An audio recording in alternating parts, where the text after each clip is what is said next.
Good afternoon. We want to talk to you today about your ability to be a beacon or an alignment light for others to connect to when they have found themselves in disconnection. Let's talk a little bit about what you can do when someone close to you has lost their alignment or their way, you see. If you were in a dark room and all the lights were turned out, and someone that you cared about was in that room with you, and somehow you had found your way over to a doorknob that was going to lead you out of it, and the other one was floundering around out there in the dark with no way to find where you were at, would you tell them, I've found the way, but you have to find your own way? Would you tell them, keep feeling around the walls until you find your way out of this mess that you found yourself in? Or would you quietly say, I'm here for you. I'm hanging on to the doorknob. I've got my other hand extended out to you. And if you keep feeling around, I know you're going to find my hand. And once you do, I'm going to pull you right over here to where the doorknob is, to where the way out is. I'm waiting here for you, you see. What happens with you humans is when you find that someone is out of alignment that you are in relationship with, you often will tell them, you're not in alignment. You better get yourself back into alignment. You better find yourself out of the mess that you're in. You better start practicing what it is that you are preaching or what you know to be the right way to get to the place that you need to get, you see. But sometimes when disconnection happens, and it happens to all of us, all of you, we need someone to remind us of what we are when we are in a connected state. We don't need someone to notice that we are disconnected. We don't need to have ourselves be shamed. We don't need to have a finger waved at us. We don't need to be told we're out of connection because we already know it by the way that we are feeling, you see.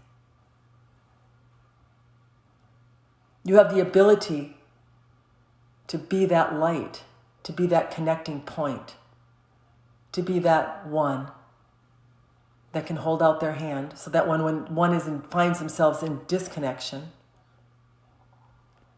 you can be their way back, you see. Do you think you're ever not going to be disconnected? Do you think you're ever not going to lose your way? And that maybe you might need someone to reach out for you, to pull you in the direction that you're wanting to get to, but can't on your own. We want to remind you once again that noticing someone in disconnection is not going to be an assistive quality to them to getting back into connection. What is you reminding them of the connectedness they are, the love that they are, the perfection that they are. Because you're not the human.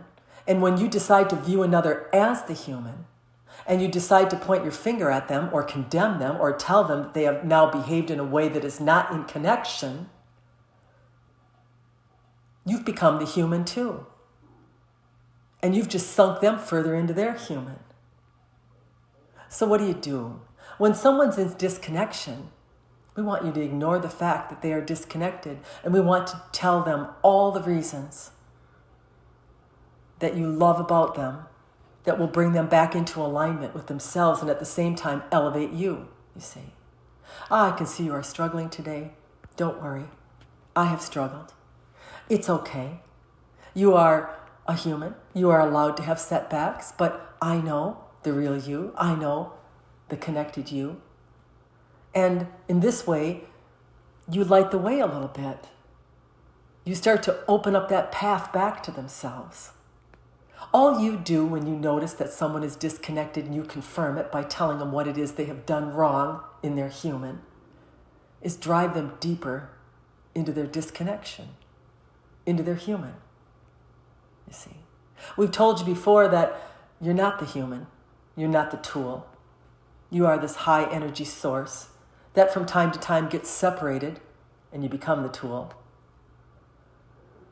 And sometimes if there's someone in your soul group or someone in your vicinity that remembers who they are, that they can be an assistive quality to you, and they can extend a hand to you and remind you of who you are through the love of self, not through the condemnation or the judgment of the one, but through the remembering that they aren't that tool. And when you see them as the tool, they become more the tool. When you start to see them as the soul, as the high elevated energy source that they are, and you start to emanate that love at them, you give them the opportunity to reach out and grab that lifeline, grab that connection, and come right back into alignment. This is the ability that you have. This is the thing that you can offer to other humans. Did you know that? Whenever you find yourself in judgment of another, of condemning another, of pointing a finger at another, you've become your human. Why are you doing it? Because somehow they look bad. Somehow they make you look bad. There's something going on other than you have just noticed that they've been bad. So we want you to remember